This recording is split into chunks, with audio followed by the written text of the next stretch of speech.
afternoon, good evening, good whenever it is you're tuning in. Welcome to Ticket Price, the only show that asks the question that matters. Is the movie worth the ticket price? Is it worth your time and money? I am your co-host, Jake. I'm always here, sitting across the way. Co-host extraordinaire, a man who's always here, and also the only man who is noted in saying during his divorce proceedings, "Game over, man! Game over!" Tevis at Master Control. Tevis, how are you, sir? I've said that twice. Oh, you've been quoted twice. Yeah, and it just got sadder and sadder. Game over, man. More Game tears.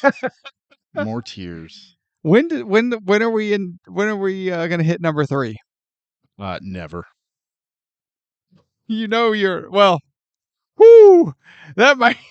You know that might cause personal life trouble when this episode comes out. That's fine.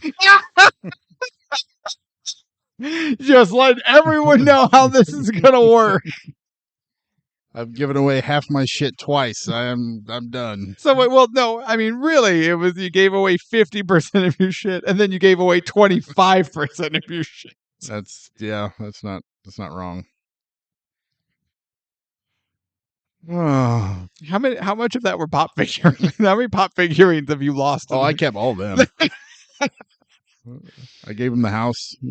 I'll get my pop figures. Oh, if Tevis's lady friend is listening, I'm sorry. I didn't think this was going to go there. I didn't think we were going to go that direction. But now we all know where we stand. Yeesh. Welcome to Ticket Price. Today we are looking at The Green Mile. Oh, yeah. I am excited. Me too. You don't sound excited. Gave away half my shit twice. Why would I be excited? One of the things you lost was your excitement. You can only muster 25% excitement. I feel like John Coffey, just all sad and about to die. Oh, spoilers! Wah, wah, wah. Like little shards of glass in my brain all the time. We're not there yet. Everyone calm down. We can laugh about Tevis being a sad sack later. We're talking about The Green Mile. Released in 1999 based on the Stephen King collection of stories. Actually, if you go out now, you can buy The Green Mile as a novel. But when it came out in volumes. That was so much fun. I read them as they came out. Did you really? I did. That's awesome. It was outstanding. I wish they would do that now. I don't think anybody's ever done that since. Not that I've heard of. That nobody of note. Yeah. But it would come out once a month. And man, I picked up the first one, read it super quick. They're very big. No, they were almost thin. like novellas almost. Yeah. But man, they were so quick and so exciting. And then when it ended, I was like, holy shit, I got a whole 3 more weeks to wait before the next one comes out. Yeah. Yeah, it was a fun time. My dad bought Mom each volume as they can, and that's how she read them too. Was, I guess, episodic, you might almost say. Yeah, it was so great. So getting back to the movie, written by Frank Darabont and Stephen King. Now, Frank Darabont, we would know him more recently. He had his hands quite a bit in The Walking Dead, did he not? I think mostly the first season. Okay. Because I think something happened. He ended up getting fired or he quit going into the second season. And yeah, but the first season is by far the best. It's true.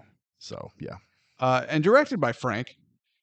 And he also directed Shawshank. Yes, he did. So, I feel comfortable saying this. For once in my life, I don't think my opinion is a hot take. Frank Darabont has to his credit, the bringing to life. How do I want to say this? He has done the best job, bar none, bringing to life Stephen King stories into movies. Oh, absolutely. Yeah. He also did The Mist.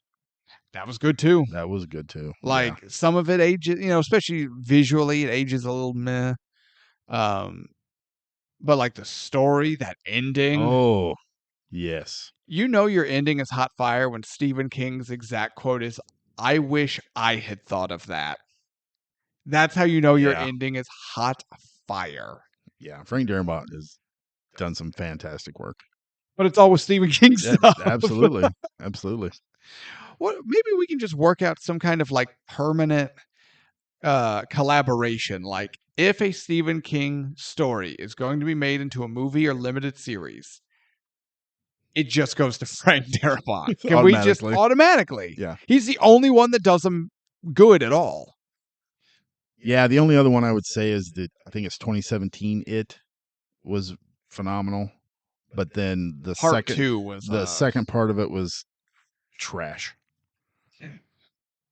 It's hard for me to say trash, but my opinion isn't that far off. I hated it. Honestly, I enjoy part 1 more if I make myself just forget 2 exists. I agree. And it sucks because it's one book that they split into 2. Well, you have to. Yeah, but like Lord of the Rings wouldn't have worked if the first 2 movies were really good, but the third one was complete dog shit. Right. So that's why I feel like it kind of falls apart. Yeah. As a movie whole. So what you're saying is for the best overall complete It experience. No. It's the TV movie with our man Tim Curry. No. Yes, it is. No. It is front to back the best. It is front to back shit. No, first of all, that is wildly untrue. Terrible. And you take that back. Take that back. I'll slap you. I'll slap you. I'm going to slap you. Gonna slap you. Steaming pile.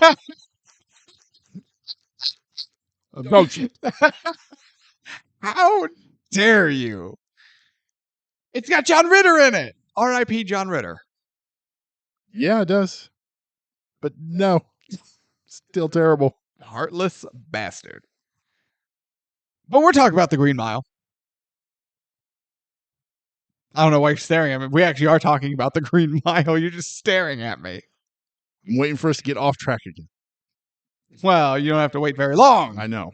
So, starring Tom Hanks, Michael Clarke Duncan. You want to get off track? Can we appreciate this is Michael Clarke Duncan? I believe this is Michael Clarke Duncan's second film.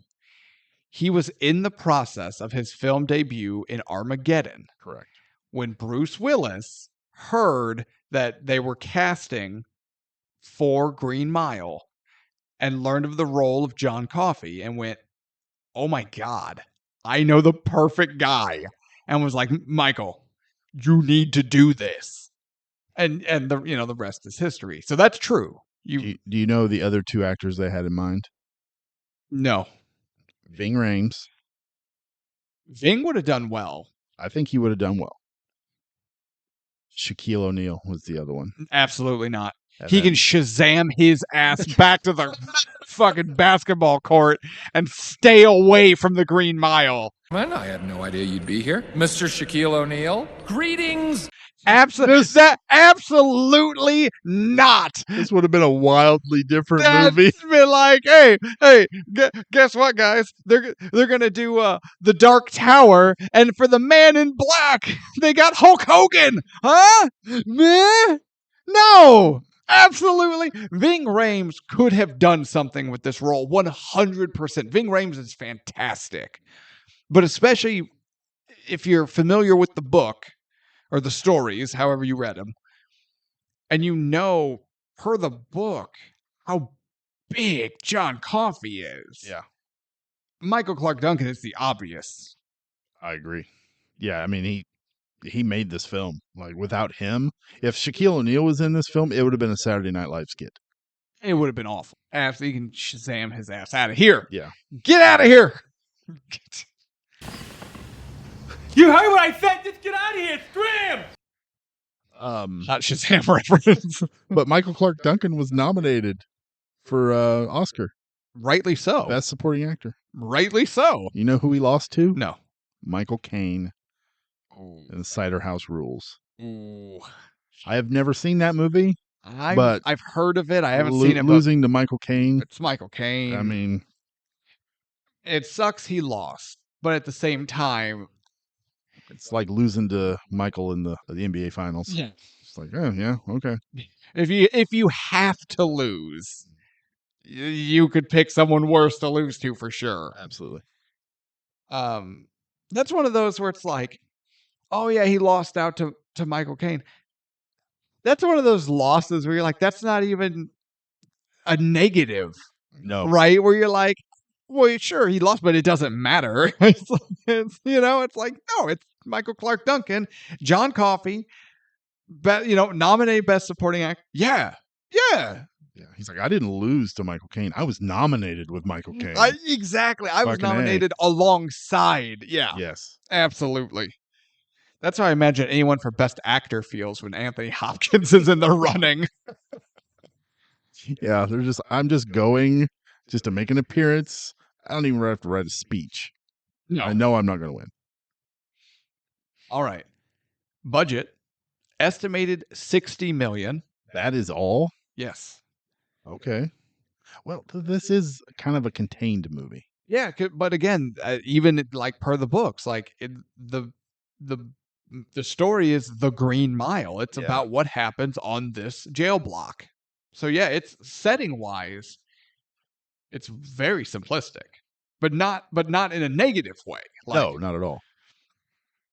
Now, worldwide gross $286.8 million. I feel like that's low. I would have figured more, hoped for more. Yeah. Now, well, let me get into the awards. You might appreciate this. 15 wins, 37 nominations. Unfortunately, none of the wins were any of the like biggies. However, IMDb top 250. Where do you think the Green Mile places? 1 to 250. Where do you think? I'm just gonna throw a number out. Where do you think? In the 250 all-time greatest. 22. God damn, you're close. 28. Dang it! I had 27. I was like, 27. No, that might be a little too high. Oh, okay. Damn it! I'd have been so You were fucking thrilled. You were within 6 on a scale of 250. You got within 6, and you know what? You didn't go over. So Price is Right rules. You win. I still win. Sweet. What do I win? I don't have anything. Shit. The divorce. I don't know. I already have 2 of those. Hey, Bob never asked if you had a microwave oven. He just said, guess what, you little motherfucker? You're getting a microwave oven and you're getting a set of luggage. And you're going to be happy with it. You think anyone came up to Bob backstage and was like, Mr. Parker already got that? He didn't give a shit. And as I saw from Happy Gilmore, he'd whoop your ass. Price is wrong, bitch. And he does the Undertaker sit up. Okay, that's fair. Far and away the best part of Happy Gilmore is the Bob Barker fight. But we're not talking about Happy Gilmore. We're talking about the Green Mile. Now, we kind of got into it already. You read the books as they came out episodically, which is still very cool. What is your history with this movie? I don't remember when I watched it.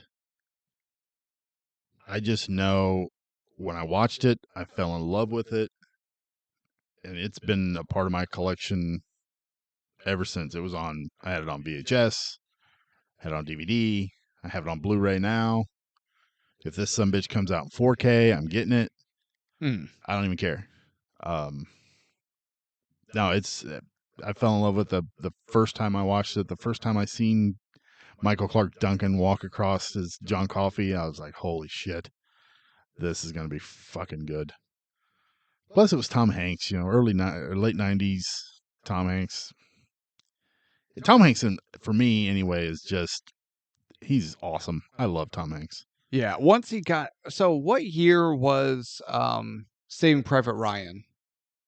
Mid-90s? 95? 95, 96, I think. somewhere in there. Yeah. For me, that is the turning point of where I'm like, oh yeah, I love Tom Hanks. From that on, pre-Saving Private Ryan, where it's like Turner and Hooch and Joe and the and I'm just I don't care. Oh, I loved them all.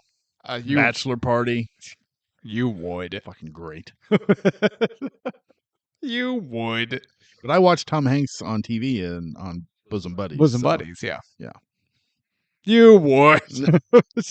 No, I have nothing against Bosom Buddy, but just like he was doing that. He was doing what so many greats did before. Of you break into the movie side of the business or movies in general, taking the roles you can get and doing the best with them. Yes.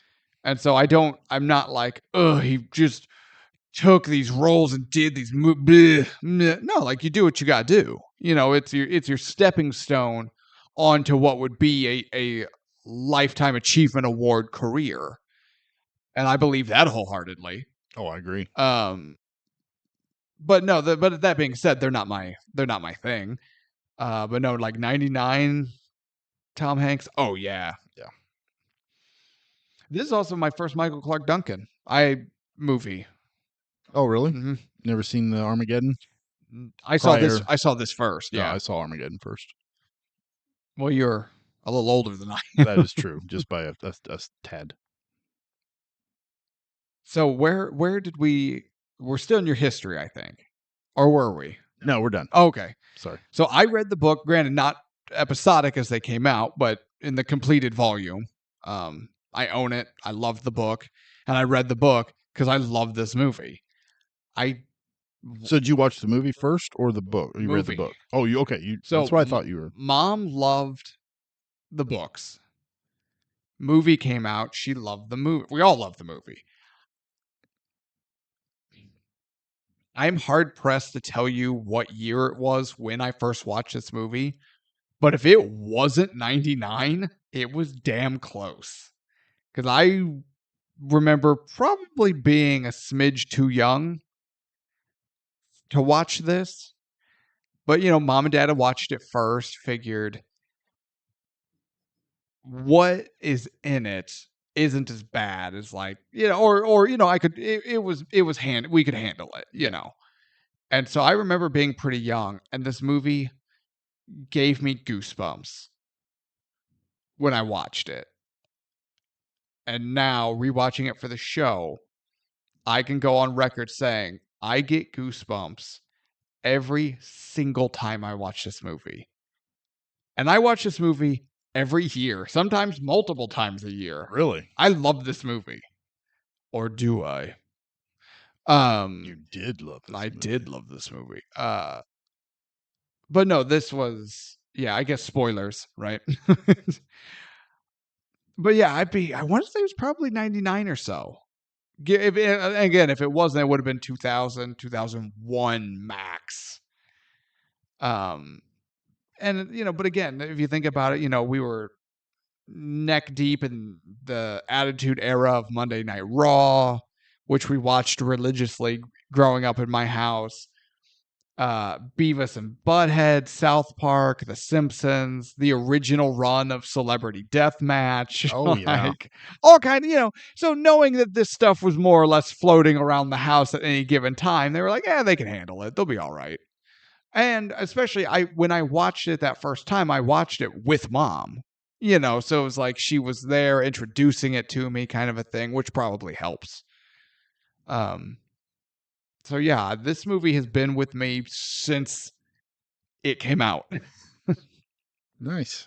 And like you, I guess we did kind of spoil a little bit with our histories. That bit. Oops. I'm super glad that we've rearranged my formats.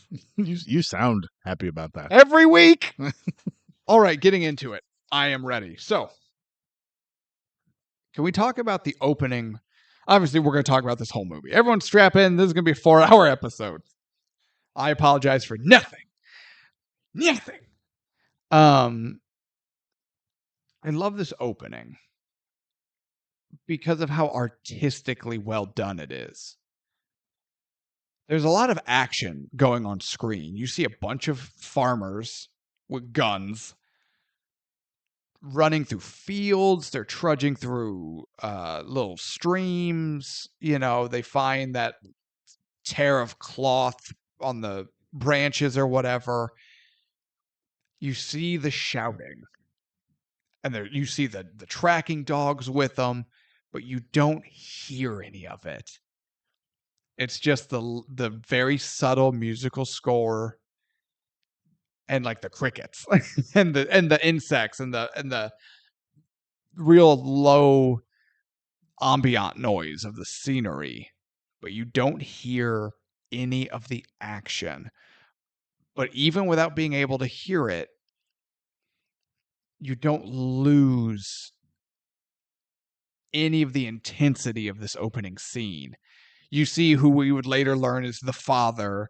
You know, you can see his mouth. He's shouting, not in an overly done sort of way, but so it's clear we can read his lips, but he's still speaking and shouting in a way that you can easily read his lips as he's front and center in the camera. You know, over here, I found something, and the procession moves on.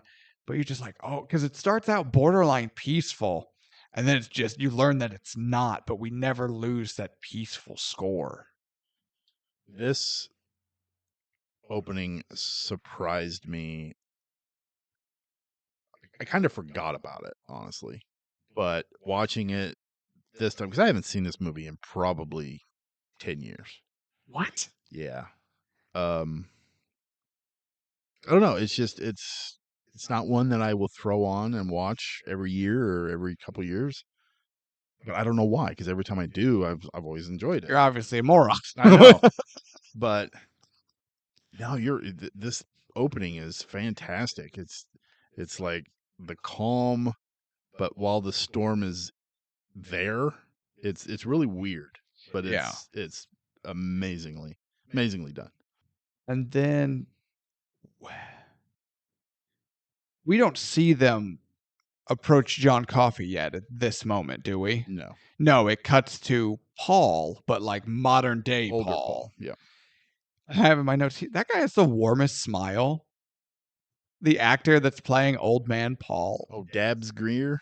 Is that his name? Yep, Dabbs Greer. He has the warmest smile. He does. What a grandpa. Like, this was the last movie of his career. Shocking. I'm shocked. He went on, he'd done a couple of episodes of TV or something, but yeah, he passed away in 2007. Damn. Yeah. He legitimately probably was 103.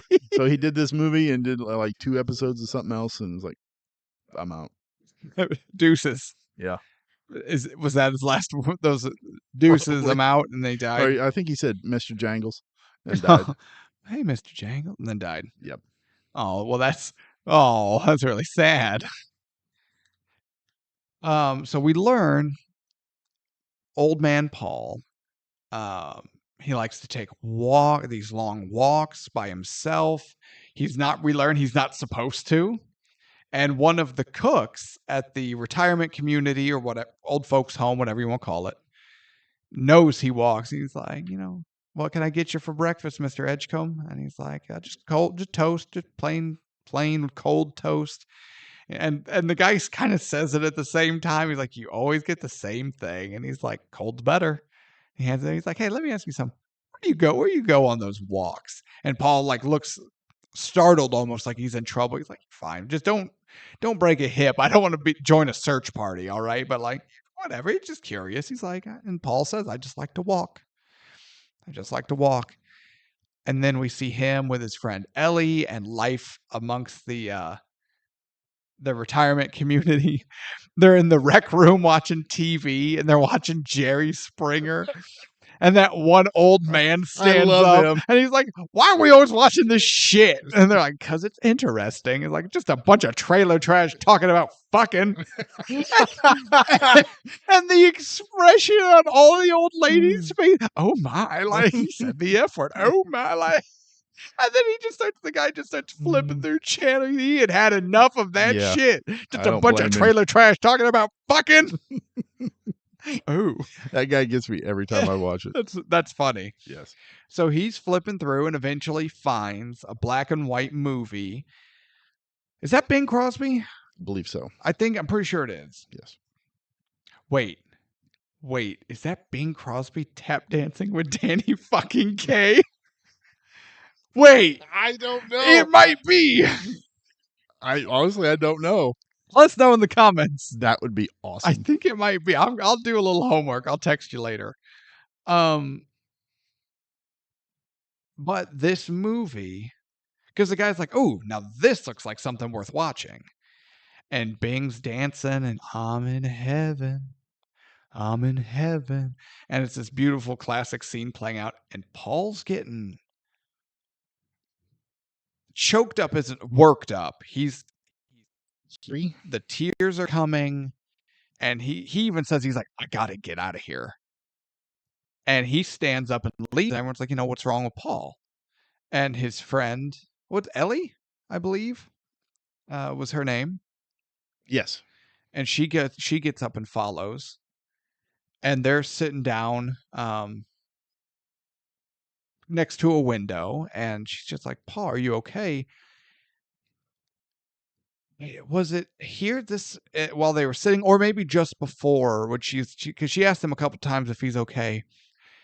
And he hits her with a line that I love. And as somebody with a lot of regrets, and I take a lot of medicines for different things, as I get older, this line becomes more and more pointed and true. Of, you ever have one of those days where the past just catches up with you? What a great fucking line. Like, what a fantastic line that is. I always enjoy when movies start this way with the older character and he's explaining his past life or something that happened in the past or whatever as a way to still show what the character's journey, basically. Yeah. I always like that. If it's done well, I guess. That's what I was going to say, because you got to be careful with it, Yeah. because when it's done right, it's great, but if you're not careful, it can be hokey and Very. cliche. Yeah. Now, I also want to point out how nice it is. Granted, it was 99, which is probably the main reason. But we have the same character, but a younger version and an older version. And they just got two different actors. They did a makeup. They tried to do it with makeup. Oh, did they? With Tom Hanks, and they did a screen shoot, Like screen a test, test of it, and it just didn't work. Yeah. So they're like, yeah, let's just find somebody. And no, that was Fred Astaire and Ginger Rogers. Ah, damn. Yeah. I don't know. It's all old timey. I don't care. Yeah. Fred Astaire, you bastard. Why couldn't you be Bing Crosby? So Paul begins to explain to Ellie what's wrong. And to do so, he has to go all the way back to his years as a prison guard during the Depression.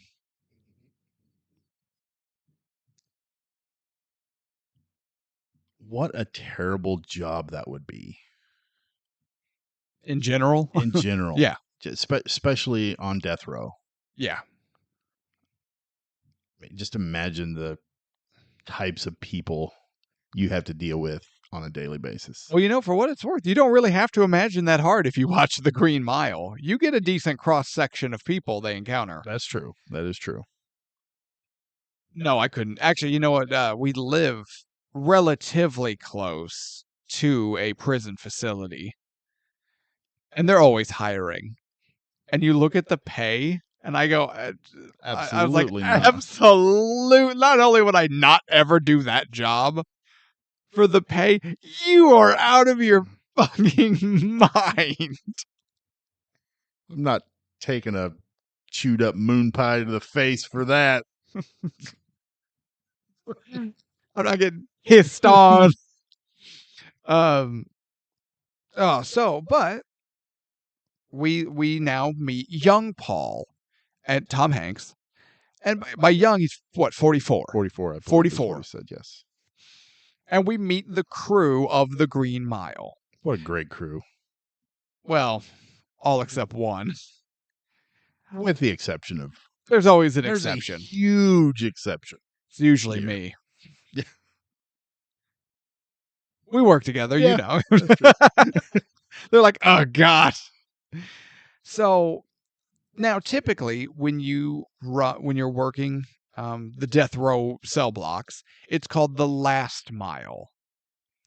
But in this particular, E block, it was called the green mile because the floor was the color of faded limes.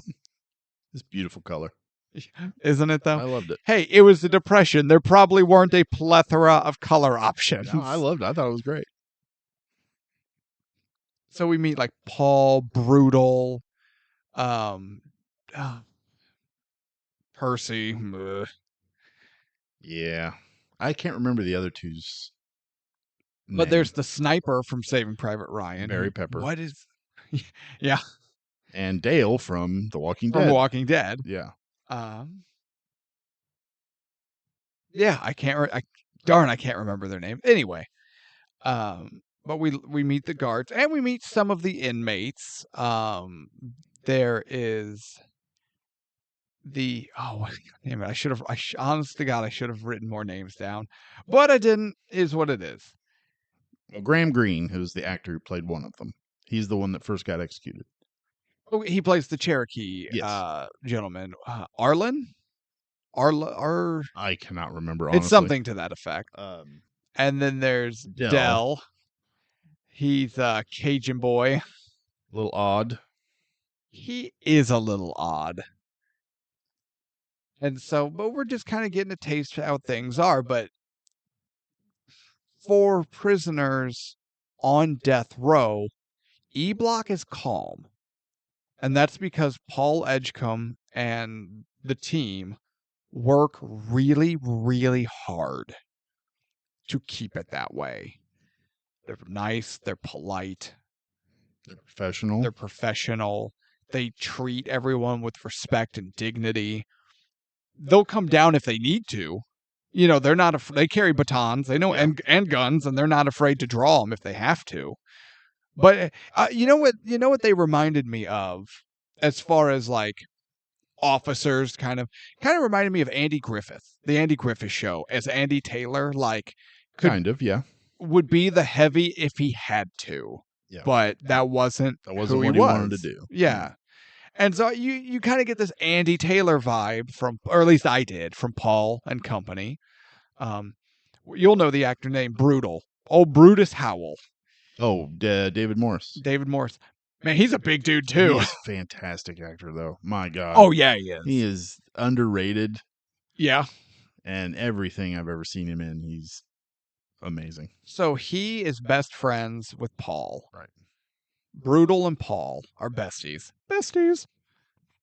But Tom Hanks and his chemistry are off the charts. You believe their friendship. I believe they are best friends for a long time. And for a long time after. Yeah. You believe it. Oh, can we man, I'm going to draw this episode out because I just want to sit here and talk about all the great things. This is one of those episodes where it's like all this shit we've trudged through. Nah, I'm just going to, I came up for air and the sun's on my face. And I'm just going to sit here for as long as I can. Just floating. And just enjoy this. So truck pulls in. Prisoner escort or prisoner transportation truck pulls in because E Block's getting a new prisoner. A gentleman by the name of John Coffey, who is accused of the rape and murder of 2 little girls. He's convicted. Oh, yeah, I guess he's not confused. He's convicted. He's been sentenced. Well, he was accused. He was accused, but now he's convicted and he's... and sentenced to death. Yes. Good point. What a character introduction. Because it's simple, but it works for the character and it works for the actor of Michael Clark Duncan. Because we know if you've read the book, John Coffey is a huge dude. Like, he's a mountain of a man. And they found Michael Clark Duncan, who was a mountain of a man. So the truck pulls in and they're looking at this truck because it's riding so low, and and I think it's brutal. He's like, did they bust the springs on that truck? And they're watching as it pulls up, and they're going, that thing is riding on the axle. axle. Like, what did they do to this thing? Because they're like, they broke the truck. Back door opens.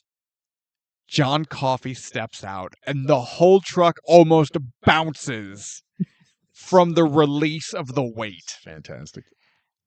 And then you see Brutal, the biggest guy we've met thus far, who is a big guy, go, whoa. He just goes, whoa. And boom, there it is. I guess Michael Clark Duncan is about the same size, height-wise, as David Morris. Oh, in really? real life, yeah. So what we got here was fantastic filmmaking. Oh, yeah. They had him walking on a platform, and everybody else was walking right beside him. So their head is at his shoulders. And I love these simple tricks. Yeah. Because you know what?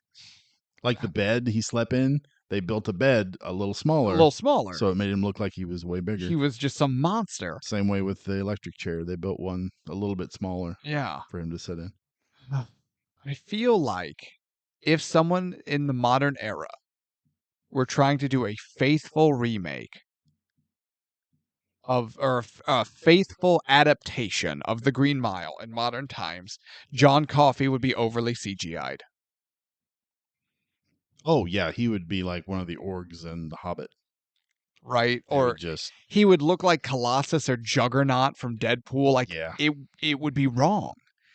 But you have a big guy, and then you do little tricks, little practical tricks that look fantastic. There's no way to poke a hole in it, because you can't. There's nothing to poke a hole in. No, when I first seen it, I legitimately thought Michael Clark Duncan was that tall, was that big. Until you said he walked on a platform, I thought he Yeah. was that big. No, yeah. Right? It's like Peter Jackson and the original Lord of the Rings trilogy, like knowing how to film, right? Knowing how cinematography works, knowing how your cameras work, and the tricks with depth perception and the different things you can do, and how you can manipulate it to get the shot and the characters in it to look right. And you don't have to use a computer, and it looks better. Looks 1,000 times better.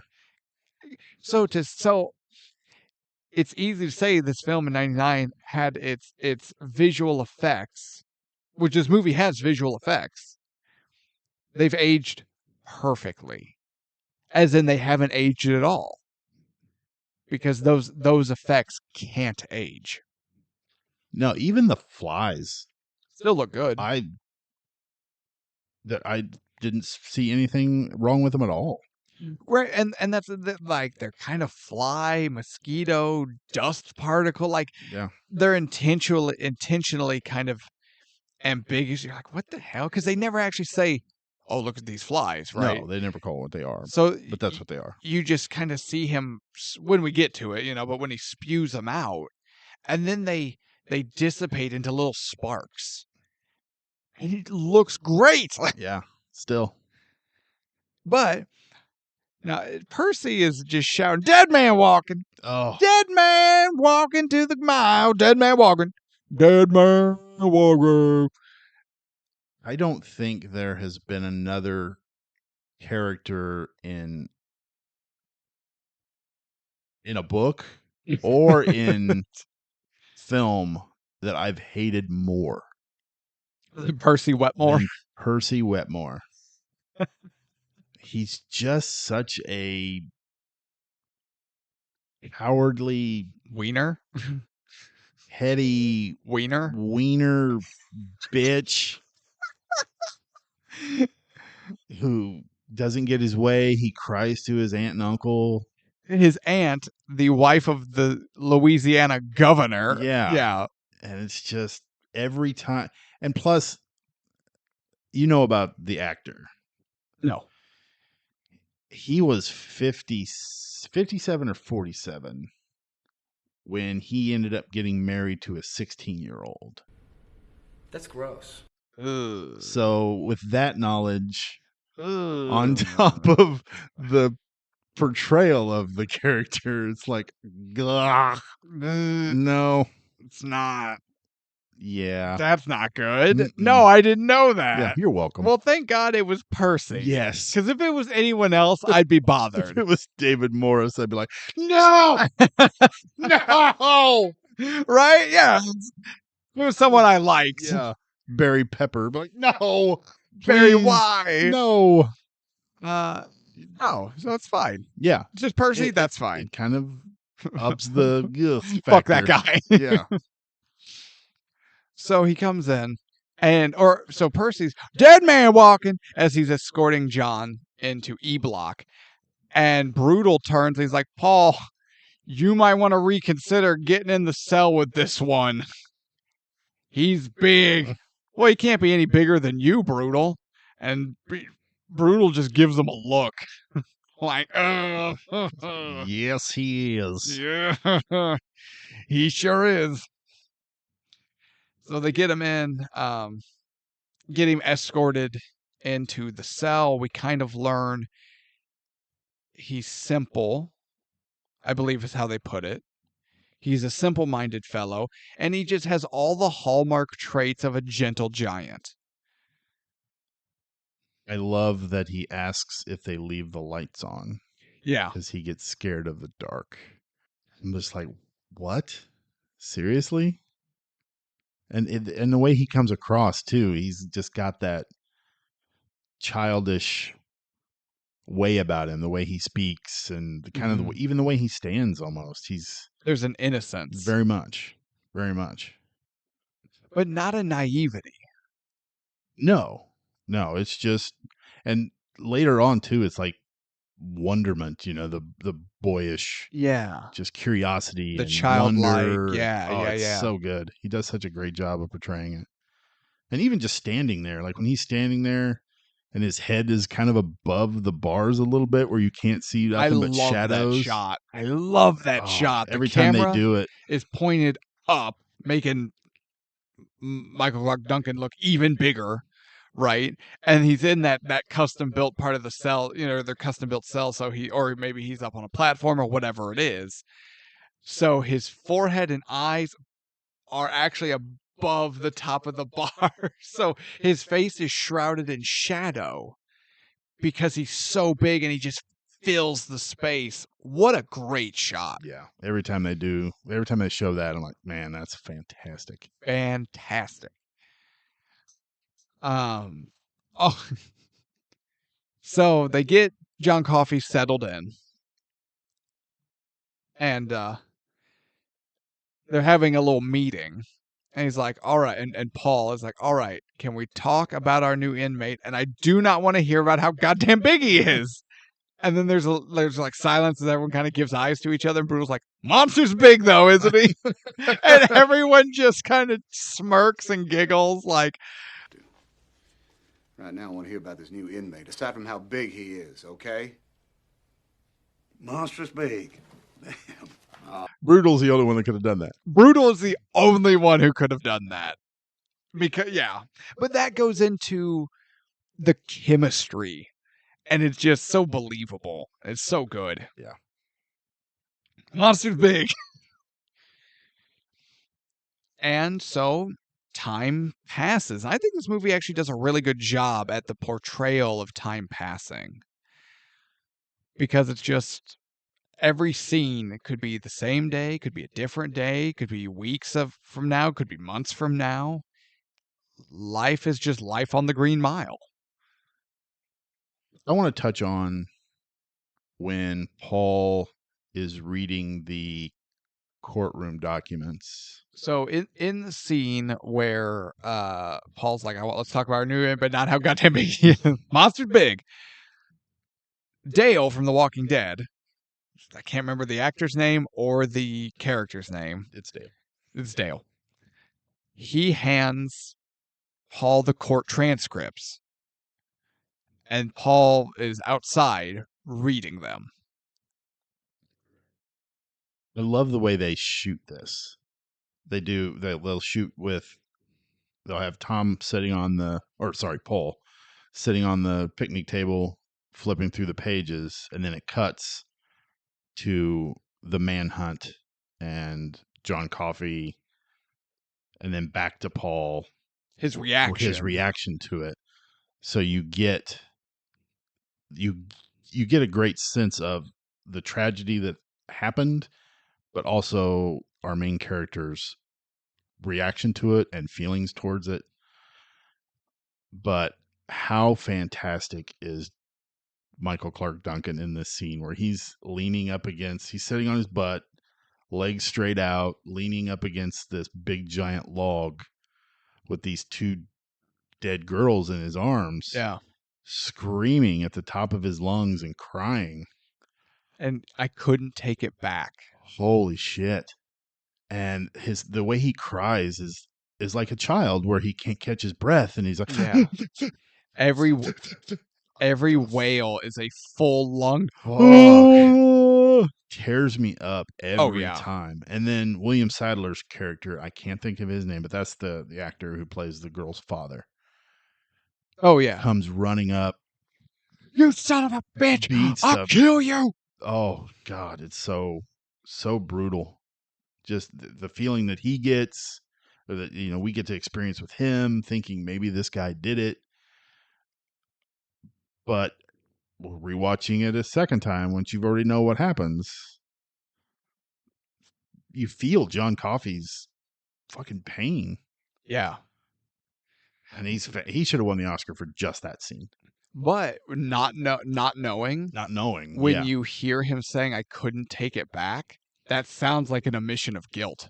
Yeah, it does. Yeah, 100%. Now, I had heard a story, or it was an interview Michael Clarke Duncan had done about the making of the Green Mile, and that scene in particular. He said that scene was super tough. Oh, I bet. Because he's sitting there. I don't know if they were dolls or if the child actors were present, but he's got the little girls. Dolls are real. I'm not sure, kind of irrelevant, but he's looking up at all of these white actors dressed like Depression era farmers and lawmen with rifles and shotguns. There are hunting dogs, tracking dogs. A couple of dudes are on horses, and he essentially is just seeing this angry white mob come at him. And he said that when they were done with the scene, he had to go lay down in his trailer. Like it got intense. I bet it did. And I'm like, yeah. One, I can't even imagine, but right. Yeah. You think he's transported back to his ancestors, shit. Oh yeah. I never even would have thought of it that way, but yeah. But yeah, he just said he like, and the thing was like, he had met and talked to all these guys, and everybody was super like there was no pretense, right? There was no like anybody was harsh or mean, or there was one guy that he was kind of getting side. You know what I mean? It's not like there was any bill. It was just he said action. Scene was, and then here they came, and it just hit him like a ton of bricks, and he was just like, oh my God. They all get into character, and he's like, fuck this, I'm out. Throws two girls up in the air and runs. Later, right? He was just like, he had to go lay down, and they went, okay, yes, you take your time.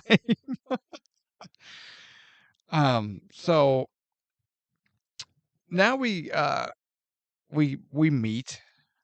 So everybody's sitting around, and all of a sudden, what does Brutal say?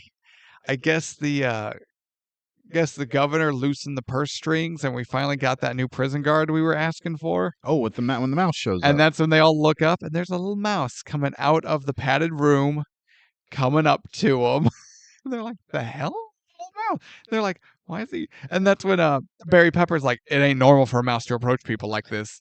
He might be rabid. They're like, oh, big mouse expert, huh? You see his little mouth foaming? I ain't looking at his mouth, no, but he's like, he is not cool with this. As Paul and Brutal just give him all the shit. And then Brutal gets a little piece of crack. He's like, Brutal, no, come on, man. We're going to be up to our necks in mice. He's like, I just want to see what he does. Shut up. He tosses a little bit of cracker. And the mouse comes up and eats it, gets a little closer, and then eventually scurries back to the padded room where Barry Pepper's character convinces them they need to go in there and get the mouse. Yeah, 'cause he's tearing it up. He's chewing through all the padding. He's chewing out the padding in the walls. So they're like, all right. So the three of them go. Mary Pepper's character's got a mop. He's got to catch the mouse, right? And they open the padded cell. Now, this is the padded security cell, detainment cell, solitary confinement cell. It's just the dark padded cell by itself on the Green Mile for those particularly troublesome inmates. And it is full of storage junk. This tells you how good of a job Paul Edgecombe does. That's exactly where I was getting at. Yes. Because he doesn't need that room. They don't need it. No. They use it for storage. He's such a good leader on that E block. And his crew, they know exactly what to do, how to do it. Yep. They don't have any unruly inmates. Nope.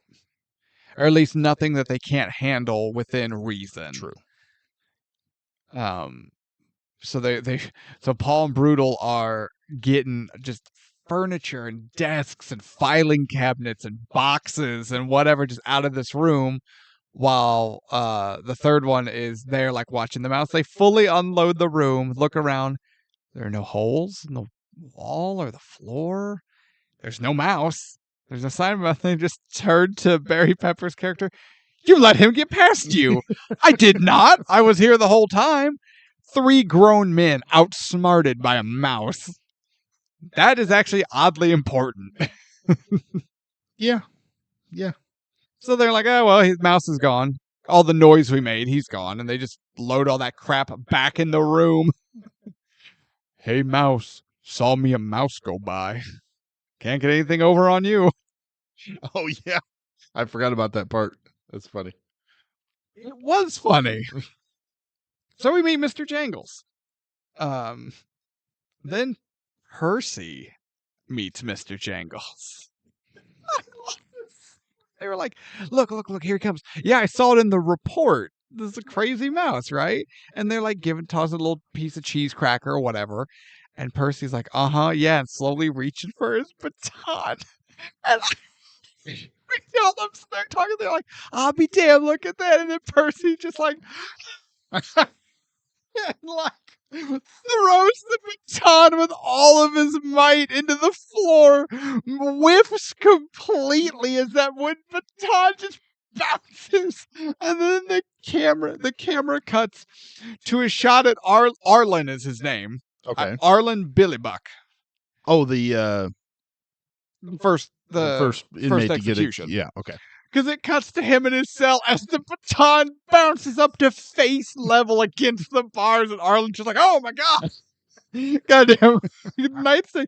And they're like, Percy, you little son of a bitch. What are you doing? Scared the hell out of me. He's got a trash can over his head. Papers and garbage are spilling out as he slams it down on the floor. And he's like, I will stop the life out of you. and the mouse runs back in the padded. That is the funniest shit. And then hearing Percy's commotion, Paul and Brutal are outside. I always assumed they were having lunch because they had their lunch pails with them. So I just assumed they went outside for lunch or whatever. And they hear the screaming. They're like, oh God, inmate issue. And they get their batons out and they book it inside. And they just see Percy losing his shit over the mouse. And he's got the padded cell open. And Percy single-handedly is trying to move all that crap. And someone's like, yeah, Percy, we already tried that. Didn't get him.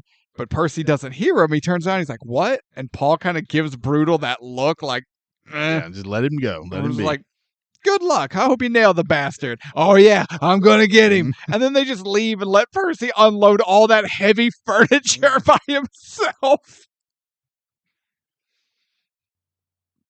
Then the next part is the execution. Correct. The first execution. Of Arlen Billybuck. And this is very important. Oh, yeah. Because it sets up the routine. Well, now, more importantly than that, when they were practicing it, it set up my long-standing joke on this show. Searching the hat, looking in the hat, looking in the hat, looking in the hat. No, I'm sorry. Continue. Oh. No, Harry Dean Stanton. Harry Dean Stanton. Yeah. From Alien fame. What? He was an alien. Harry Dean Stanton? Yeah. Remember he was the one taking the bath in the fucking chain room?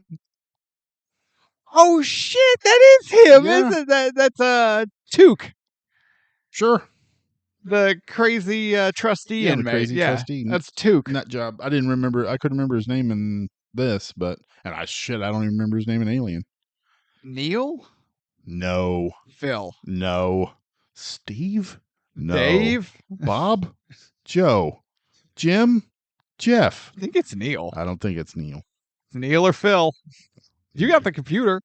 So, but yes, it is, unfortunately, it is time for it's getting ready for Arlen's execution. And so his family comes to visit, his daughter and her family come to visit. While he's gone, they get the crazy old trustee inmate named Took to fill in for Arlen so they can practice the execution. Because this is very much it's as much a professional execution as it is a performance. As odd as that sounds, I can see what you mean. because there are what they call witnesses. I always called an audience. The execution is by electric chair, Old Sparky. It's in a cleared out warehouse room, and they have folding chairs set up. And apparently any number of people can come watch somebody get executed. Yeah, that doesn't sound like something I'd want to watch. No. But I can think of one worse. Yeah. So while they're practicing, though, they're like, all right, is the prisoner's hair properly shaved and his head prepared? Nope. Hair's all dandruffy and it smells. I'll take that as a yes. Moving on, and they march Took as they practice, as they rehearse down. He's like, walking the mile, walking down the green mile, walking the mile. And then they like take him into another room where it's like, if you'd like to take him in to pray, or whatever, you can do so. And he's like, I'm praying, getting right with Jesus, praying to God, praying to God, praying to God. And at this point, Dale, Walking Dead Dale, and Paul are talking because Arlen Billy Buck is Cherokee, Native American. And he's like, now, Paul, we're not going to have some Cherokee medicine man dancing, waving his dick around, are we? And Paul looks at him straight face, but it's all in his tone. He goes, no, well, I don't believe they actually wave their dicks around. Arlen is in fact Christian. That's so funny. I got some Cherokee medicine man dancing, waving his dick, are we? Well, I don't believe they actually wave their dicks around, but no, Arlen is Christian, so it's fine. And then while they're talking, Tuga still praying, and Dale pops him in the back of the head. He's like, well, do it quietly, you old gink.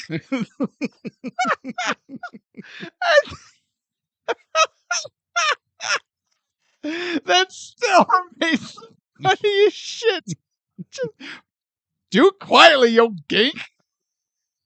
Shit is hilarious.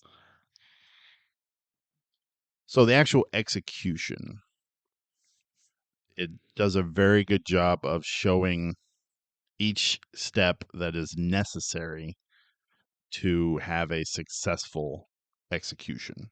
They sit him in the chair. They strap him in. They buckle him in. They've got the restraints. So his ankles and wrists are strapped to the chair, but then they have metal clamps around like shins, biceps. I think that was it. That might be it. And then the head. And then there's a sponge that is supposed to be soaking wet, like dripping water wet. Yeah, and they dip it in the bucket. They dip it at the right before they right dip before. it in the bucket so it cannot hold anymore. And then they even cup their hands underneath it to keep as much pool of water. Yeah, and it as leaves they a trail can. of water because it's so wet. It still leaves a trail. They put it on the man's head on the shaved bald spot. They lower the electrode cap down, strap it under his chin, and then put the black execution hood over. Yes. So then there's roll on 1. They turn the generator up to full power, and half the lights in the prison will actually shine brighter. Then roll on 2. They flip the switch. So Arlen gets the flip switched. He's electrocuted. They stop it. The doctor comes over, listens for a heartbeat, detects one, gives a little head shake to Paul. He steps back. Roll on 2. And they hit him again. Then they stop it, and then he's finally passed away. Declared dead. Yes. Now, then, so we see our first execution in Old Sparky. And it's rough, man. That's some pretty rough stuff. Yeah. So now we see Arlen laid out on a gurney, presumably headed to an incinerator. Yeah, I guess. I don't That's know. what I always figured. But they're in a basement. Arlen's body's loaded up on a gurney. Brutal's got special gloves on, but they look like those big rubber, like heat-resistant black gloves that go up to like his forearm or his elbow. Yeah. Which is why I always thought maybe there's an incinerator, because he'll end up pushing the gurney down a long brick hallway that kind of curves off out of sight. I doubt anyone's getting buried in that hallway. Well, this is where Percy comes up to Arlen. Arlen. Yeah, his body, and kind of smacks him in the head a little bit. Like backhand pats, like slap his cheek, and he's like, "How's hell, Chief? Hot enough for you?" And Brutal kind of takes offense at that a little bit. Oh yeah, he does. A little bit. He grabs Percy and he tells him, "Hey, he paid what he paid what he was due. Yeah, he's square with the house. He's again. square with the house now. Show some respect. You keep your damn hands off of him." Yeah. Adios, Chief. Drop us a card from hell. Let's know if it's hot enough. He's paid what he owed. He's square with the house again. So keep your goddamn hands off him. He's like, "What's his problem?" And then Paul's like, "You, Percy. Always. It's you."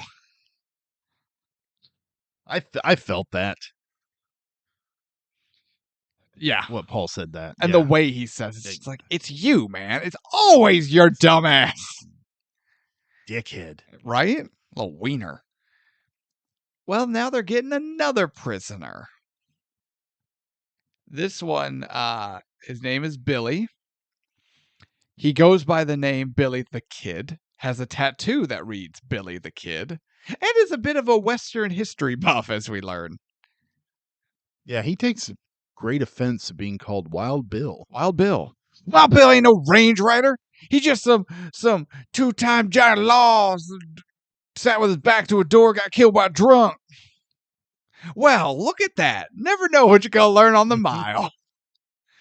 But Percy and Dale and Barry, Yeah, they all go to collect the new inmate from, it looks like a mental sanitarium, some kind of ward. Yeah, isn't it Briarcliff? Briar Ridge. That's where Percy was supposed to be transferred to for his new job. Yeah, there's the state mental hospital, Briar Ridge. And that's where Billy the Kid is. And he's just standing there staring out the window, drooling, like he is out. They're like, hey, get these clothes on. And he can't, so they have to get him dressed, and they take him. Surprise! And they Sam Rockwell ass. Not just surprise Sam Rockwell. Surprise Sam Rockwell. Rockwell's ass. At what timestamp? I did not write that down. You call yourself a Sam Rockwell fan. No, I just took a picture of it and put it in my phone. It's your desktop on your computer now. But they get Billy back to back to E Block in the prison, where all of a sudden the drool turns into a grin. And he throws his head back and headbutts Dale, and then gets his chained wrists around the front of Barry, and starts choking him out. And Percy, he's useless. Yeah, he's scared as hell. So in the ensuing scuffle, the guards are getting kind of thrown around and tossed around, and no one can get a good drop on Billy. And Paul pulls his gun. Like, if he can't get this under control, he got to shoot him. Yeah, because he got kneed in the nuts. Yes, and we learn that Paul is in the middle of a mighty, wicked urinary tract infection, and he's having a real bad day. And so in the ensuing scuffle, Paul's going to shoot. He's trying everything he can not to, but to save, his friend and colleague, like, he's going to shoot Billy the Kid. But here comes Brutal, thank God. Rips the baton from Percy's useless hand, and then clubs Billy from behind. I believe Billy even says, "Where'd you come from, you big fucker?" And then Brutal gives him one across the face to knock him out. Like, Brutal beats him down. Good. Oh, yeah. And then they toss him in the cell. Paul just got kneed in the nuts. Yes. He is in major pain. And I do think most of it's from the infection. Yes. But he straightens up. He gets the house in order. And they're like, well, take him to get checked out with the doc. And they're like, well, what about you? Well, let me watch the block. You can't watch it. He's like, no, I'll be fine. Just go take care of this. Do what I ask, please. And as soon as they leave, he just collapses to the floor, face down. And then in the back, you hear John Coffey. Can I see you down here, boss? As soon as they leave, Paul hits the floor. As soon as Paul hits the floor, can I see you down here, boss? I needs to see you, boss. He's like, now, not right now. Now is not a good time, John Coffey. Now is not a good time at all. Please, boss, need to see you down here. And he wills himself to his feet and trudges down there. He's like, what could you possibly need, John Coffey? Boss, I need to see you down here. This is not a good time, John Coffey. Not a good time at all. So just prior to this is when when Paul talks to the lawyer, correct? About the mongrel dog. Yeah, I surprised Gary Sinise. I think you're right. Yeah, so Gary Sinise says, well, no, it's right after this, isn't it? Because John Coffey heals him, and that's when so after they stays up all night doing his wife, and then he calls in sick for that morning, has Brutal cover for him, and he takes that road trip.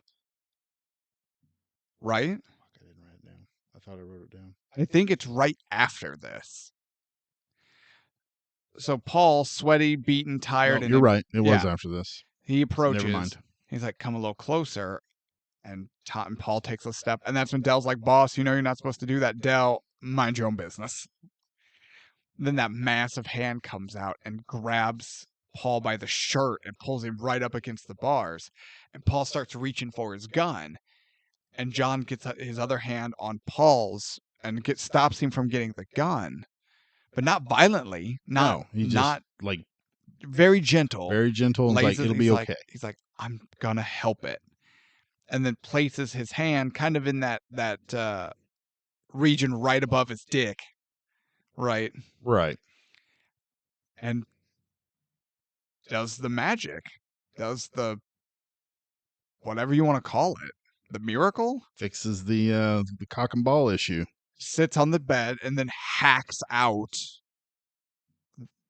Flies. the flies, the evil, the whatever The it is. disease. Tom Hanks be peeing again. Tom Hanks pees in every movie. No kidding. Like Brad Pitt's always eating, Tom Hanks always peeing. Tom Hanks pees, and he's without pain. And that's when he gets home, his wife has been asking for it, if you know what I mean. And he can finally give it. And he gives it, and then he gives it, and then he keeps giving it, and then something porks his wife. But she says, I'm not complaining, but it's been a long time since we've gone 4 times in one night. Not since they were 19. Not since they were 19. Yeah. My man. You go, Tom. You dog. My man. But now Tom Hanks or Paul learns, like, John Coffey got something going on. But that's when he takes the road trip That is correct. to John Coffey's defense attorney, surprise Gary Sinise. And Sinise gives a great little performance here about how they had a dog. Mongrel, little mutt they rescued. No big deal. And one day, the dog just got it in its mind, turned and attacked Gary Sinise's son. And in the attack, ripped one of the boy's eyes out. And then ultimately, after the attack and everything, dog's chained up, Gary Sinise gets his rifle, goes out there, grabs the dog by the collar, and shoots it. Just puts it down. And he's like, and the whole thing is an analogy to John Coffey. And he's like, you may grow to like him, even love him. You think he loves you. And if you're lucky, you'll never find out any different. Maybe John Coffey never attacked anyone before. My dog never bit before. But after it happened, I didn't concern myself with any of that. I blew his brains out. Yeah, the character makes it more of a broad term. Very much of the time. Yeah. It's a racially tinged. Now, he's not saying hard R. No. They save that for Billy the Kid. Billy the Kid gets a few hard R's. Hard R? Hard R. You mean hard N? No, I'm thinking of the end of the word. Oh, I'm sorry. Oh, yeah. Okay, I see what you're going there. Going because, for okay, yeah. Gary Sinise's character, Mr. Hammersmith, says Negro. Correct. Billy the Kid does not. Yes, he does the hard R. You are correct. Okay. Paul, though, he's been healed. And he's kind of, because he even tells Gary Sinise, he's like, I know violent men. I work with them every day.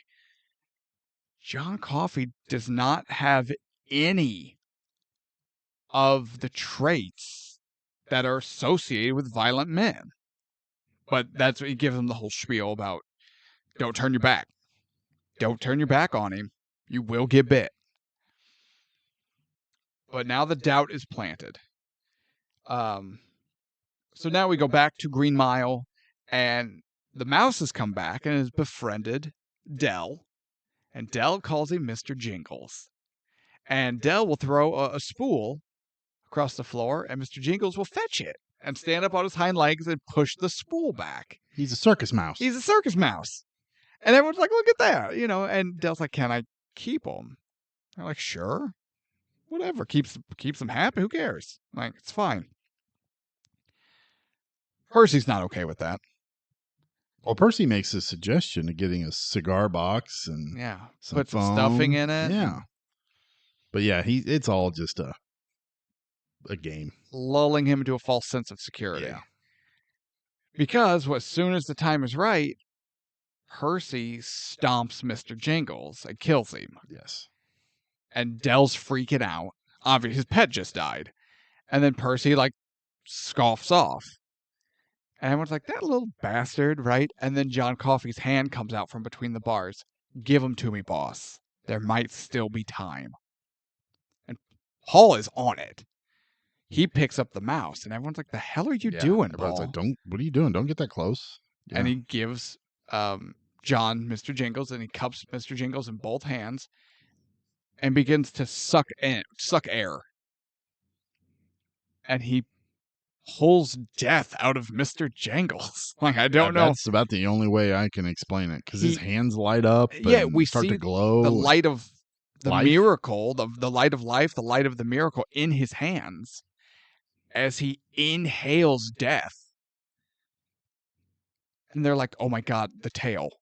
Look at the tail, as Mr. Jingles' tail starts to twitch and come back to life. And John sets it down, and Mr. Jingles comes back. And then he sits down and he coughs the shit up again.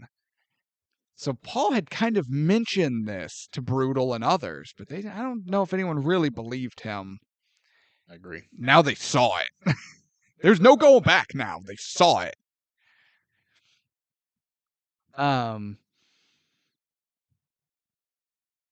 moving on, because we've skipped over a lot of the different parts, and that's all right. Otherwise, we would be here 4 hours.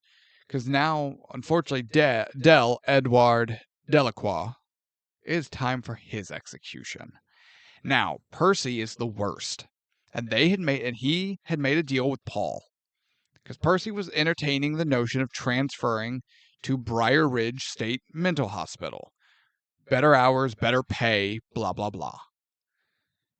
But Percy's not taking it. He's like, what's the deal? Paul's asking, why won't you transfer? It's a better job. You should take it. Get the hell out of here. You don't want to be here? We don't want you here.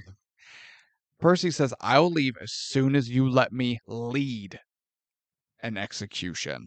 Paul has the great line, it's not enough to watch a man die. You want to stand so close you can smell his nuts cook? Paul agrees. If it gets Percy out of there, Paul agrees. I think Paul was so happy to oblige him to get him out of there. Yeah. He didn't think about who it was in the chair.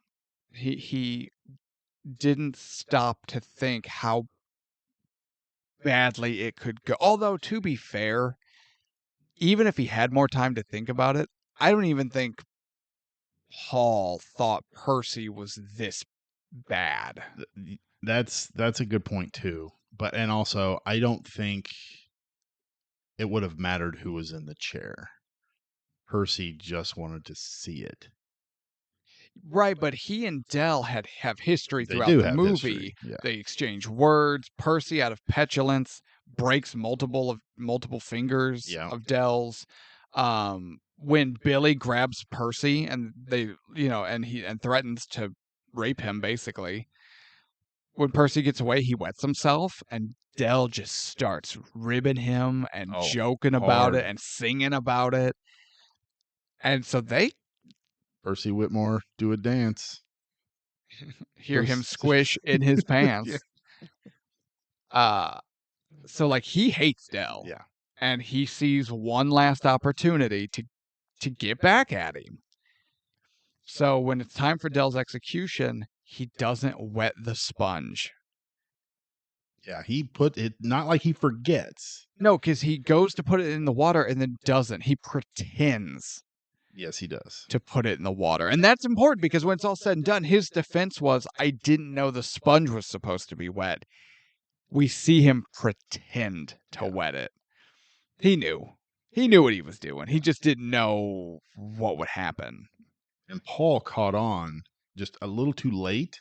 Just because he didn't see that trail of water going from the bucket to the chair. Just a couple seconds too late. Couple seconds. And when Tom Hanks's character, Paul, is looking down at that bucket and the camera is slowly pushing up and in on his face, it's like the realization is coming. You're just like, can you kind of get there a little faster? Come on, Paul. Yeah.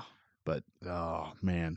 He calls roll on 2 and Percy does. Percy does, yeah. And when Paul realizes it, so Del is screaming as he's getting electrocuted. He's jolting and fighting it, which is wildly different, almost the exact opposite of what we saw with Arlen's execution. Yes. And Dell is just screaming and screaming, and Paul runs over there because he's going to turn it off. And Brutal's like, the hell are you doing? He's like, the sponge isn't wet. We have to turn it off. He's like, well, it's too late for that now. Yeah. We can't stop now. It's too late for that. We have to just let it ride. Yeah, he's still alive. The bag, the black hood ends up melting to Dell's face, but then all of that catches fire and melts away as it burns, and his stomach and his midsection erupt in blue flame. And the smell, I can just imagine that smell. All the people watching freak out and rush for the door, but it's the depression. It's those old-timey doors. They open inward, not outward. Oh, yeah. Actually, that's how, in real life, that's how all those people in that Chicago fire? The Chicago fire, the factory fire. Really? That's how they all died, is because the doors opened into the building. So fire started, and it started to get out of control, and the people were trying to escape, but there were so many bodies pushing to get out, the people in front couldn't open the door. They essentially, with their own panicked body mass, trapped themselves. That's crazy. And that's where the government standard that buildings, the doors open outward now, so that can't happen. So if you're ever wondering why doors open out, that's why. So these people cannot escape this horribly awry execution. Same thing. Too many people are pushing against the door, trying to escape, not knowing they've cut off their own escape. That's pretty interesting. Okay. Right? And so Percy is just aghast and he's horrified. He turns around and Paul marches up and spins him around. Like, you watch, you son of a bitch. You did this. You will watch.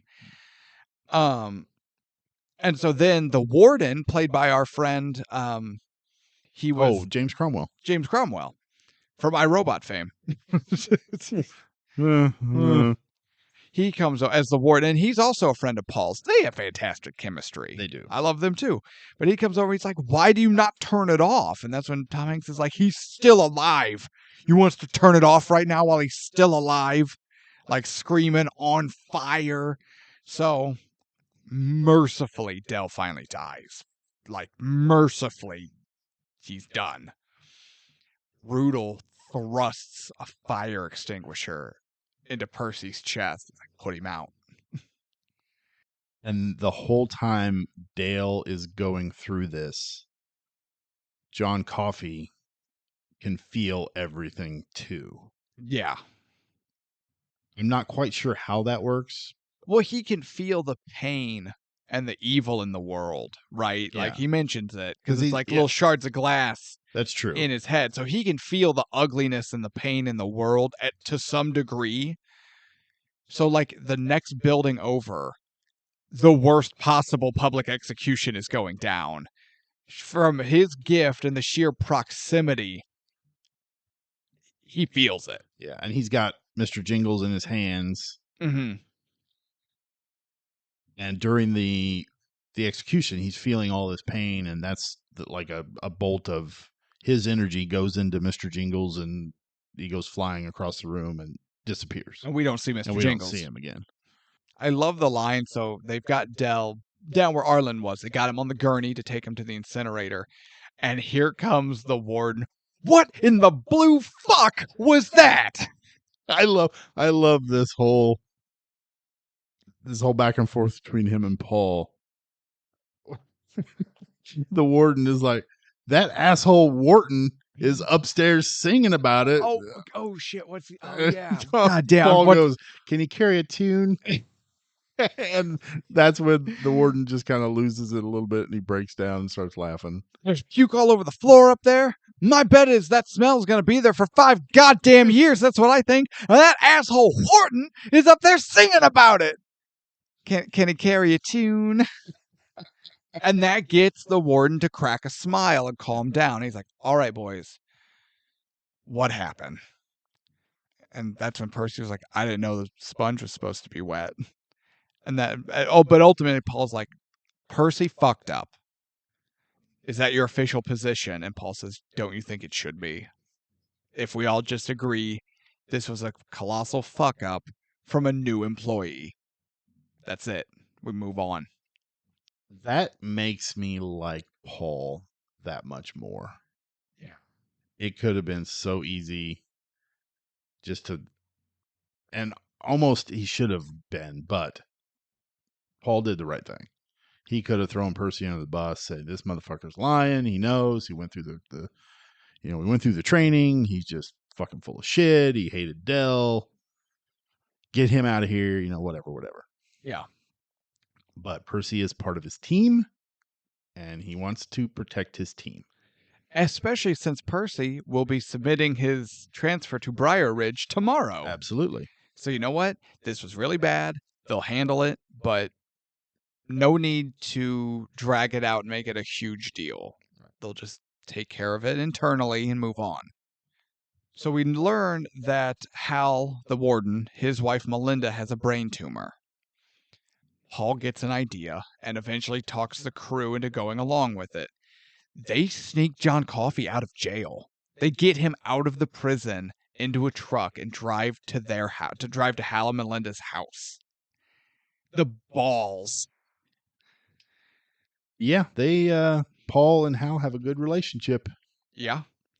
And they eventually, through multiple pointed shotguns and a lot of disagreement, but they eventually get everyone in on it, including Hal. And John goes up to Melinda's room. She's looking rough. Oh, yeah. She almost exorcist level. That's a good way to put it. Yeah. Because after this, she looks normal. Yeah. Yeah. She looks well. But John sucks the brain tumor out. I mean, again, whatever he pulled, and it manifests. You see it go from her mouth to his. It's the flies, and you see her almost begin to de-age as her illness goes away. And John's struggling, and they eventually get him back into the truck to get him back to the prison. Yeah, because he doesn't release it right away like he's done prior. That's the thing. He has not coughed anything out. He's not let it out. And that's when Brutal's like, he didn't cough it out. He's gonna choke on that stuff and die. We're gonna do a bunk check tomorrow morning, and there he is. He's gonna be dead. And Paul's like, he's earned that right. If that's how he wants to do it, he's earned that right. And they get him back into his cell. And Percy comes out. Again, moving quickly here, so we're not here all day. But now, when they were getting when they were getting John out of the cell, they drugged Billy the Kid so he wouldn't be a witness. Well, he woke up a little bit and grabbed John's arm, and John was acting like he was being electrocuted. Yeah, he saw some shit. Because when Billy touched him, he could see into Billy's heart and see some of Billy's memories. But eventually they separate them. Billy passes out and they go heal Melinda.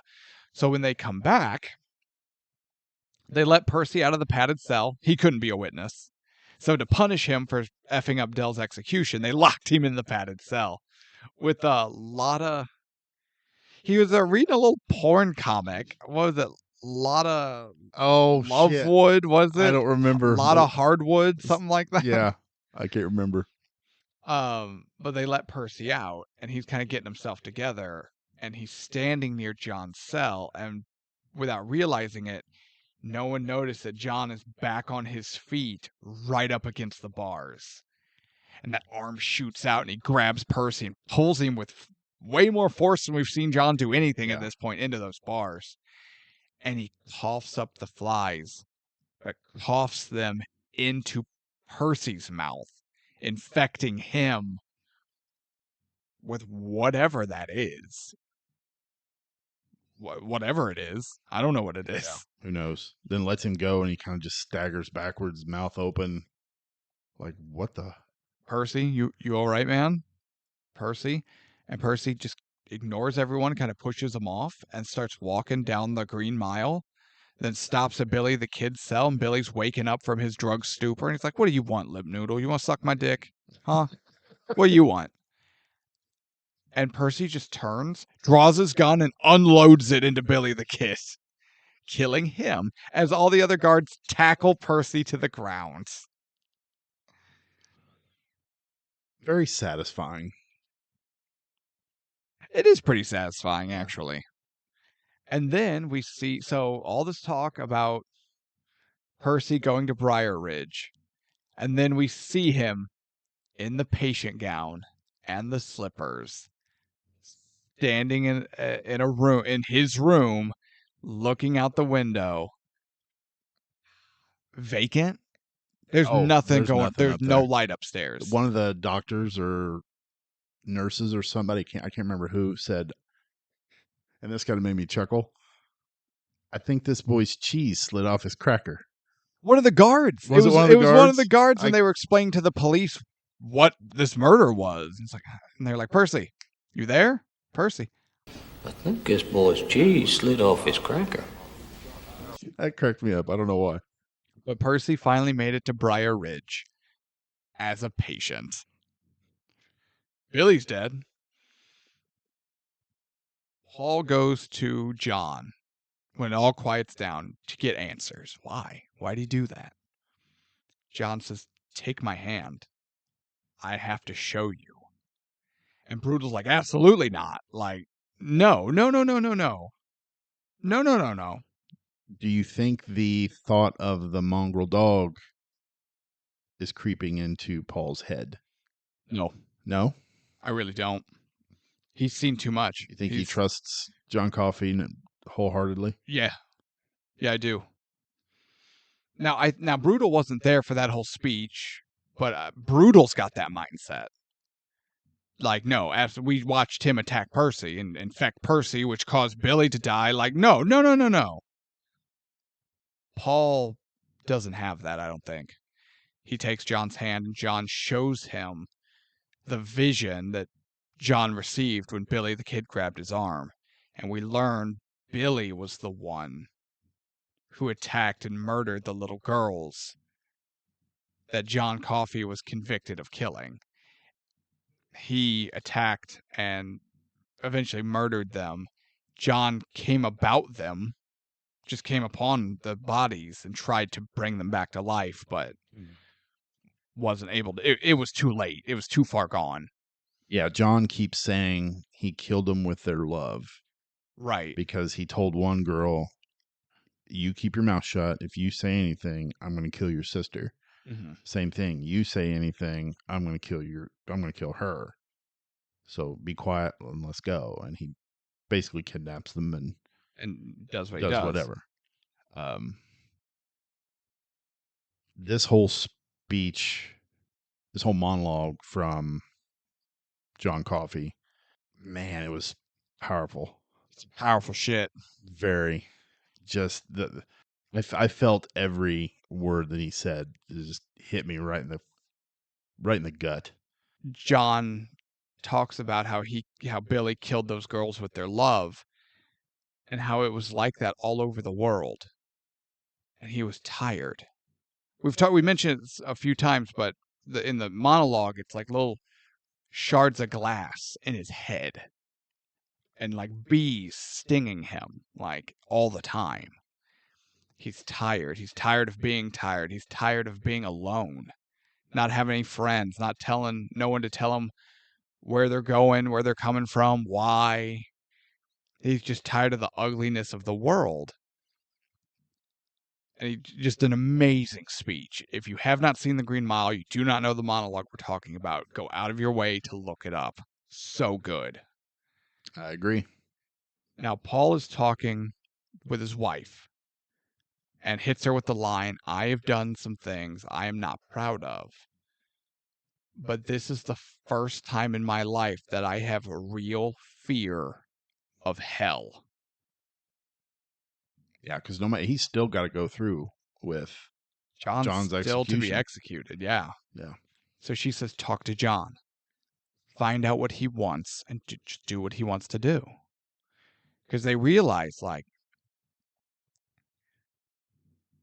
John is he in of himself is a miracle of God. Big capital Christian G, God. His powers, his everything about him. He's a walking miracle. And so when Paul goes back to talk to John before the execution, he's like, tell me what you want me to do. Because what am I supposed to say on the day of my judgment? What am I supposed to say when God asks why I killed one of his true miracles? That it was my job? That's what a ridiculous answer, right? And John turns, and doesn't turn, but he looks at him and says, when the time comes, you tell the Father, it was a kindness that you did. Yeah, I'm getting goosebumps. As we're sitting here talking, just fucking goosebumps. It was a kindness. And so ultimately, it's agreed on. Carry out the execution as planned. And they go to do it. And they're getting John hooked up. Dean, Barry Pepper's Dean, okay. character's Dean, because they're strapping John's legs in, and Dean's crying. And Paul says, wipe your face, Dean, before you stand up. Yes. Because he can't be seen, one of the guards can't be seen blubbering in the middle of a public execution, because this is still very, like, performance-y. Oh, yeah, there's still people in the room watching. Yeah. Praising what the guards are doing, tell them to kill him twice. Yeah. Yeah. They get John hooked up, strapped up. They go to put the hood on. He says, no, please, I'm afraid of the dark. Don't put me in darkness. Paul agrees, and they forego the hood. They've rolled on one, generators are charged, everything's ready, but Paul cannot bring himself to roll on two. And Brutal comes up to him. He says, you gotta say the words. We gotta give the order. We gotta do this. And that's when Paul takes a couple steps up to Old Sparky and extends his hand and shakes John Coffey's hand in front of everybody. And they exchange a little telepathic conversation through their touch. He killed them with their love. And that's how it is all over the world. They separate. Paul goes back into position, calls roll on two. And we see John Coffey briefly, and I appreciate this. Because in my mind, I remembered seeing his execution way more than we actually do. We see the initial jolt of electricity. We see John Coffey begin to react, and then it cuts to Paul. And it's just Paul's reaction, watching John die. The way Tom Hanks delivers that roll on two, he's choked up. He knows he has to say it, but even when he says it, his voice and his body is almost trying to pull it back, and it's like he's fighting back tears at the same time. Oh, such a great moment. And then it cuts after the initial jolt. It cuts to each one of the other guards. Mm-hmm. The one that got me the most was Brutal. Yeah. Trying to hold back the tears. Holy shit. I'm not even going to lie. I fucking cried. This watch through, Brutal's reaction is the one that got me too, watching this. Because you see Tom Hanks, who is more or less together, but like he's still being pretty outward with his emotion. Dean's just crying. Yeah. But Brutal is trying his absolute best to keep it contained. You see his eyes getting glassy. You see his face red as he's fighting back. He's fighting back the choking sobs. He wants to, but he will not let those emotions win. Not out in public, not in front of the people, not during the execution. But I know for me, it's the exact same thing. That was the one on this watch through that got my attention the most. Yeah, I was fine. Tom Hanks says roll on two. The way he says it, I was like, oh, God.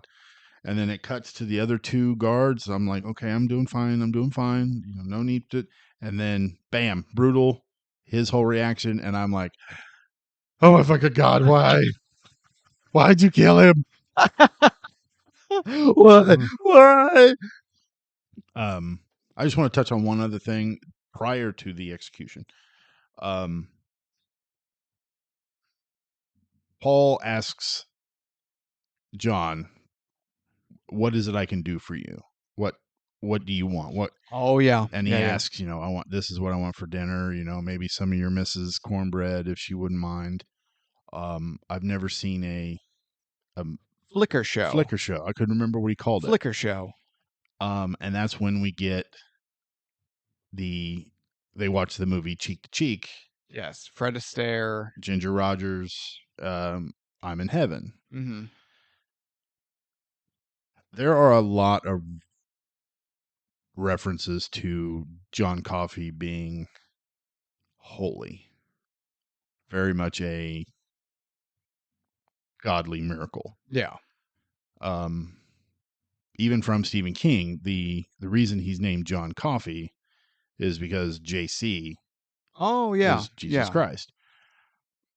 But the moment when John Coffey's sitting there watching this movie and he's just looking up at it and he's got this boyish look on his face and the movie projector from the rear is projecting this halo over his head. My favorite shot of the entire movie. Yeah. It's just his look on his face. He's having the best time. And it's like this big halo around him. And it's like, you're about to kill God's miracle. And even think about what he says as he's looking up at the movie with the halo of light above his head. These angels. Yes. These angels like up in heaven. Yes. And that, yeah. So John Coffey's executed. We go back to Old Paul.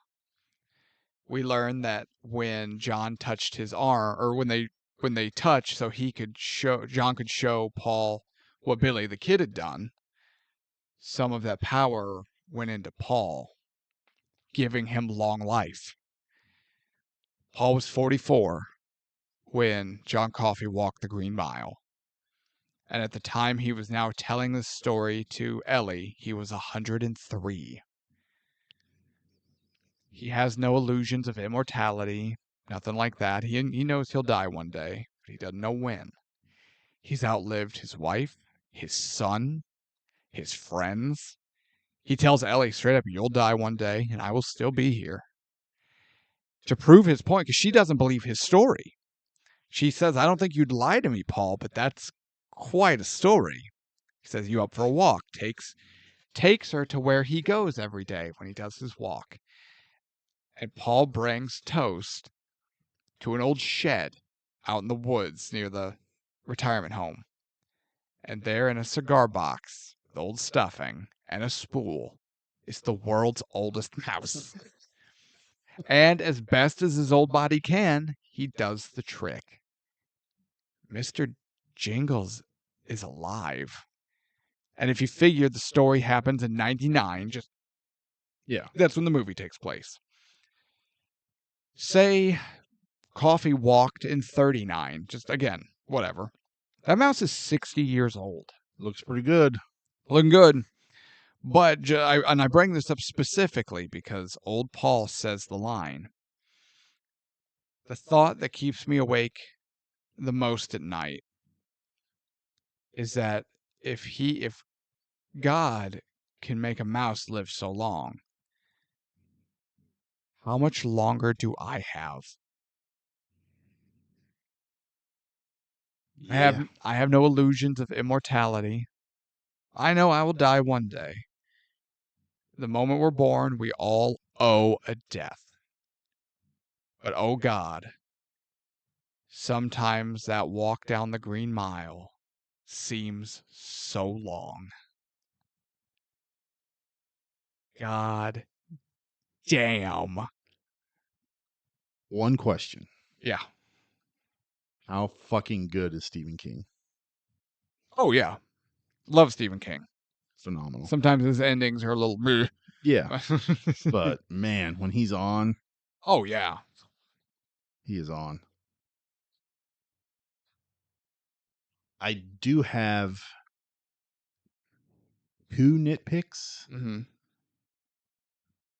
One is the execution of John Coffey. Okay. I don't like the fact that they showed his face at all, taking the electrocution. Okay. He just gets this weird look on his face. Yeah. Because And his neck tenses. Neck tenses. It kind of took away the seriousness of it because I almost laughed at the face that he made. That's because you're heartless. That might be true. They could have just shown maybe his hand, his hands grabbing the desk or whatever. But just the look on Michael Clark Duncan's face, it just, I don't know. And it was a brief moment. I remember, like you, I remember they showing more of his face. But it's a second at most. Yeah, but it's there, and I don't know. It just, the face took me out for just a brief moment. So, if I may, I didn't have that problem at all. Like, that didn't hit me like that at all. But I see your point. I see where you're getting at. And I could see where other people may have that issue as well. So maybe there could have been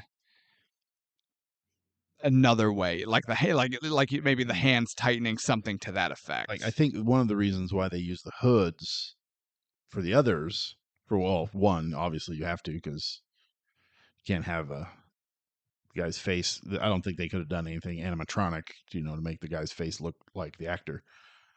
But they did that to sell the execution even more, because you don't see the character trying to act it out. Yeah.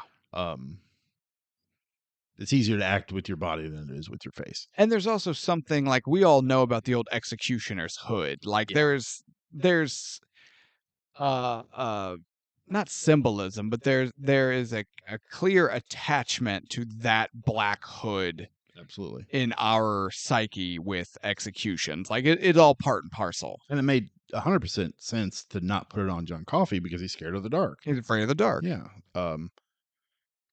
My other one, and this one kind of took me out of the ending a little bit, when Paul is talking to Ellie about Mr. Jingles, and he goes into this long exposition.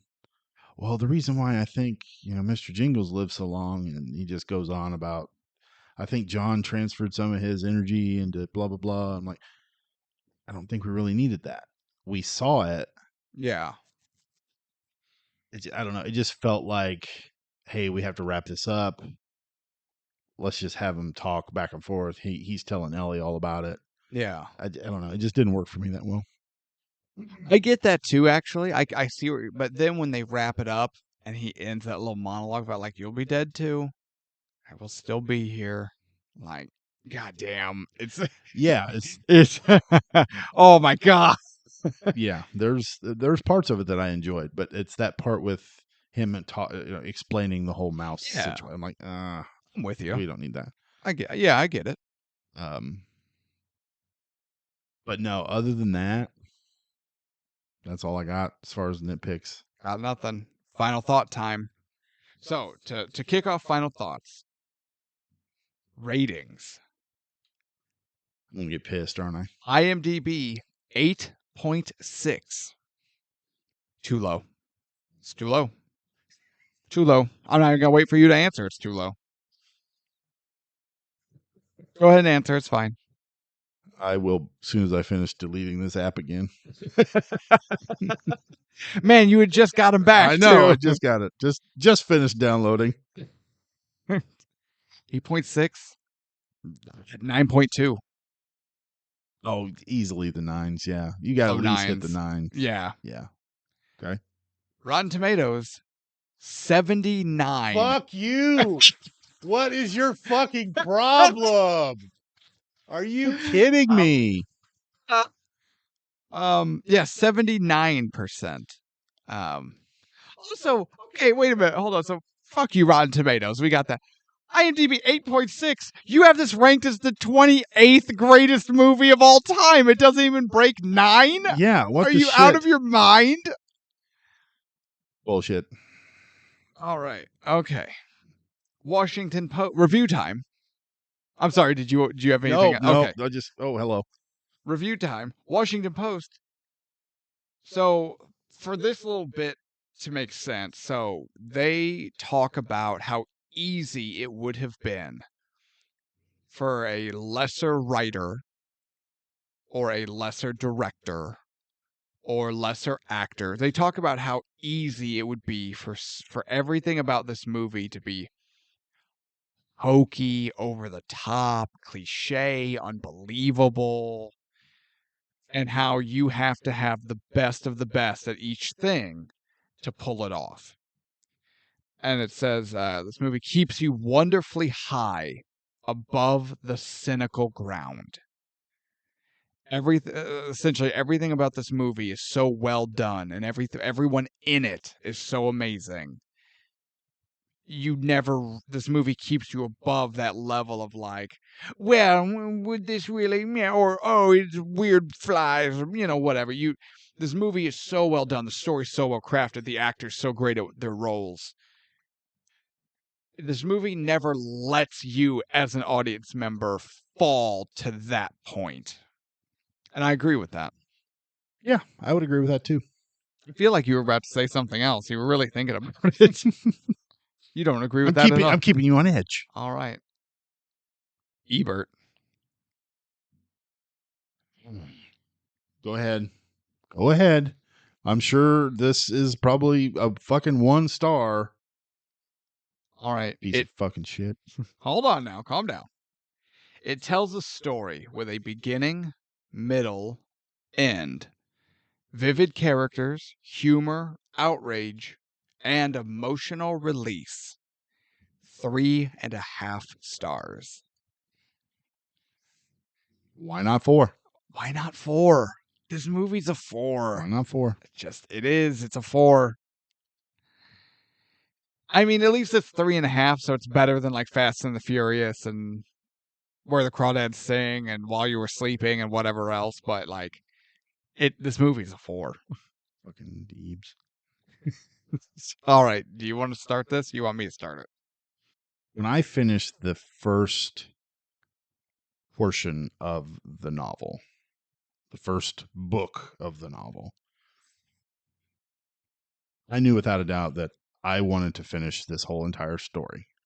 Mm-hmm. When I finished the entire story, I knew that this was going to be a movie sometime. Mm-hmm. Because, I mean, Stephen King, pretty much anything, he's wrote shit on napkins and people have adapted it to screenplays. Pretty sure that's what he wrote the Langoliers on. That was their budget, was that fucking napkin. Those Pac-Man looking pieces of shit. When I first watched this film, man, it blew me away of just how good it was. And you were talking about the best of the best in every category that they needed to keep the film believable and up to the level that it is. I mean, you have Tom Hanks at pretty much the height of his power. Yeah. Frank Darabont, who's he did Shawshank, for the love of God. Yeah. Stephen King, obviously, but even the smaller players like David Morris, Barry Pepper, Sam Rockwell, the Percy Whitmore weirdo guy, Took. whatever his name was. Fantastic. William Sadler's in this for a very short period of time, but Oh, the warden, James Cromwell. James Cromwell. Everybody in this movie is fantastic, perfectly cast. The music is beautiful. The set is beautiful. The green on the floor is so cool. It looks so good. It does. It's not like oh my gosh, look how beautiful that is. You know what I mean? It's not like this like beautiful floor, but it's that right amount of like rustic, but still has character. Absolutely. And they easily could have gotten the wrong people for this. Like we talked about, Ving Rhames was up for it. Shaquille O'Neal was up for the role of John Coffey. No, that angers me. Just the idea of it pisses me off. John Travolta was attached to play Paul Edgecombe. Oh my God. Yeah. That makes me angrier. That makes me angrier than Shaq. So they made the right choices. And it just seems so rare that every single choice that they make for a film is the right choice. Just those two pieces of nitpick that I had, Frank Darabont was a fantastic director, but if he would have just not shot the face and just, cut and shot the hand instead, taking the electrical shock, I think that would have pulled it off a little better. But what am I saying? This motherfucker did Shawshank, so shut up, Tevis. Also, he did Shawshank and then Green Mile back to back. Yeah. So I just need to know my role. You need to shut your whore mouth. Now, if you have not seen this movie, it's long. It's like 3 hours and 3:06, something like that. 3 hours and 10 minutes. Let's just put it that way. But it moves surprisingly fast. And yeah, it's worth the ticket price and then some. Mm-hmm. Man, if you don't cry watching this movie, you're fucking dead inside. You're just a heartless troll. Absolutely. What's your thought? I think I know. So, I don't have much that I can expand on that expand off what you said and add anything meaningful. Just this movie is so wonderfully done. Everything about it is just spellbinding.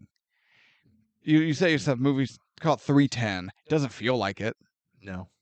I've watched shorter movies that felt a hell of a lot longer than this. Black Adam.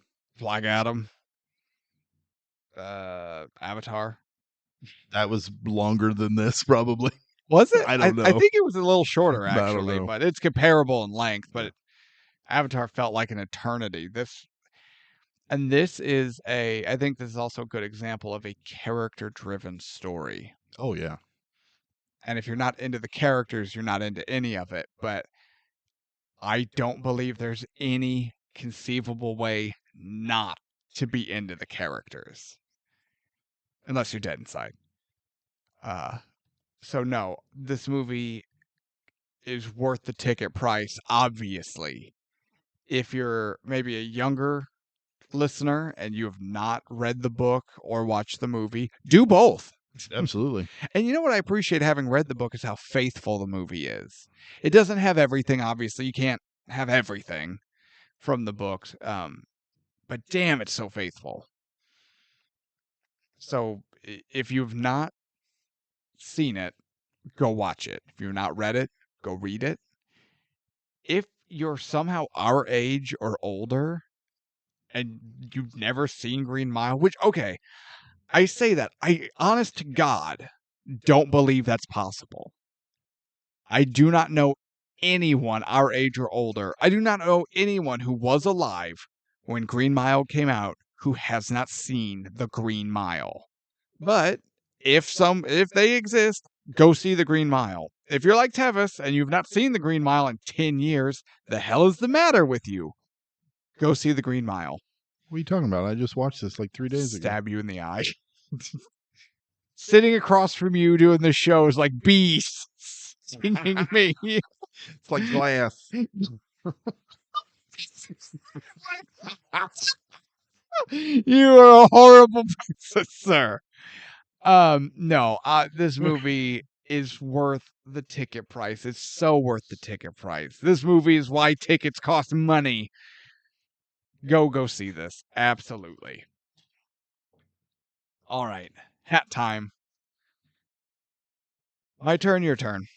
Oh, your turn. Okay. I pulled this. All right. For episode 40. 40? 40! Damn, that's how old I am. We're on the cusp of 40 of these. Plus 7. Plus 7? Yes. Are you talking about all the extra episodes? No, I'm talking about how old I am. Oh. You said 40, and I'm like, hey, that's how old I am. Oh. Plus 7. Well, on the bright side, if you count the extra episodes, we've probably done more episodes than you are old. Yay! So, hey. I feel like Paul Edgecombe. The Green Mile's never, sometimes it's so long. This motherfucker long.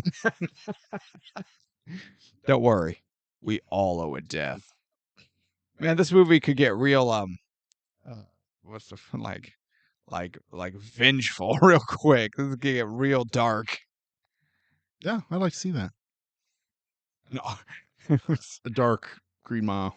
Murder screen. You still need to watch the R-rated Mrs. Doubtfire trailer. That is the funniest. Oh shit! Yeah, that's I the heard about funniest shit.